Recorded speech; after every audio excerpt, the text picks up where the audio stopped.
Halo teman-teman semua, selamat datang kembali di Sateduh Harian Menjadi Murid.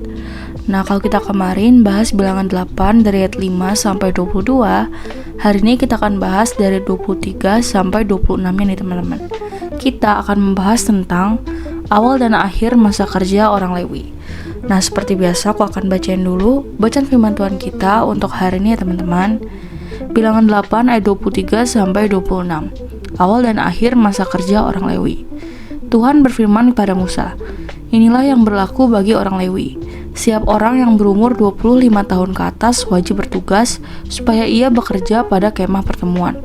Tetapi jika ia berumur 50 tahun, haruslah ia dibebaskan dari pekerjaan itu sehingga tak usah ia bekerja lebih lama lagi. Ia boleh membantu saudara-saudaranya di kemah pertemuan dalam menjalankan tugas mereka, tetapi tidak usah lagi ia menjabat pekerjaan itu. Demikianlah harus kau lakukan kepada orang Lewi mengenai tugas mereka." Nah, demikian teman-teman bacaan firman Tuhan kita untuk hari ini. Ayo sekarang kita langsung masuk ke satunya ya guys. Oke guys, jadi kan kemarin kita udah belajar tentang peran suku Lewi sebagai pengganti anak sulung Israel. Bilangan 8 ayat 23 sampai 26 memberi kita gambaran yang sangat menarik tentang awal dan akhir masa kerja orang Lewi. Tuhan menetapkan bahwa mereka mulai bertugas pada usia 25 tahun dan berhenti dari tugas penuh pada usia 50 tahun. Bukan berarti setelah itu mereka berhenti total, tetapi mereka tetap dapat mendampingi dan menolong saudara-saudara yang lebih muda. Mengapa Tuhan menetapkan batasan usia? Nah, dalam dunia kuno, seorang pria mencapai kekuatan fisiknya sejak usia belasan. Namun, kekuatan fisik tidak selalu sejalan dengan kematangan rohani dan kebijaksanaan. Oleh karena itu, Tuhan menetapkan usia 25 tahun sebagai syarat awal. Selain udah cukup dalam hal kekuatan tubuh, mereka juga udah cukup dalam kesiapan rohani dan kedewasaan untuk mengemban tanggung jawab yang berat di kemah pertemuan. Sementara itu, usia 50 menjadi batas akhir. Ini seperti mereka memasuki masa pensiun gitu guys. Dan saat usia pensiun itu fokus mereka dari pekerjaan fisik yang berat, sekarang fokusnya kepada peran sebagai penasehat, pembimbing, dan mentor yang memberikan teladan. Ini sebuah pola yang indah ya. Tuhan menghargai kekuatan masa muda, tetapi juga meninggikan kebijaksanaan usia lanjut.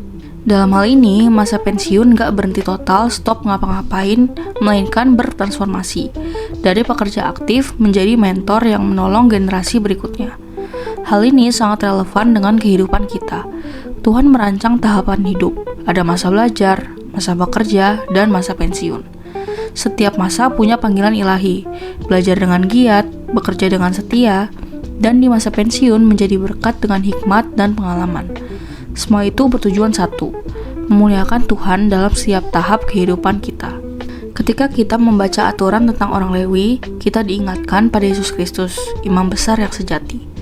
Orang Lewi hanya melayani sementara dan terbatas oleh usia, tetapi Yesus adalah imam besar yang melayani untuk selamanya. Dia tidak pernah pensiun dari karya penebusannya. Bahkan sekarang, ia menjadi pengantara kita di hadapan Allah. Dengan kata lain, Yesus menggenapi pelayanan Lewi yang terbatas oleh waktu dan kekuatan manusia, digantikan dengan pelayanan Kristus yang kekal, sempurna, dan penuh kasih. Itulah sebabnya, setiap tahap hidup kita, masa belajar, bekerja, maupun pensiun, mendapatkan arti baru.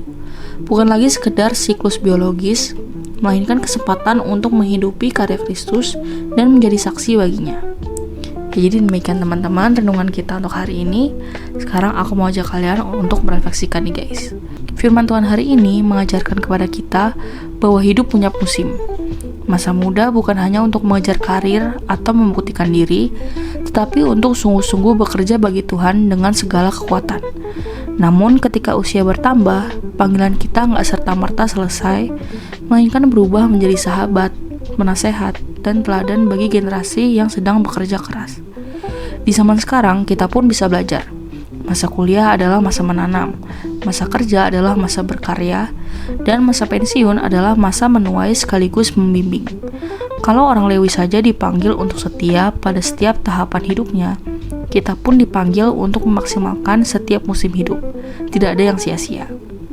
Nah lalu, pertanyaan efektif untuk hari ini ada 3 nih guys. Yang pertama, apa yang bagian ini ajarkan kepadamu tentang hikmat Allah dalam mengatur tahapan hidup manusia? Yang kedua, bagaimana kamu bisa setia menggunakan masa mudamu untuk memuliakan Tuhan?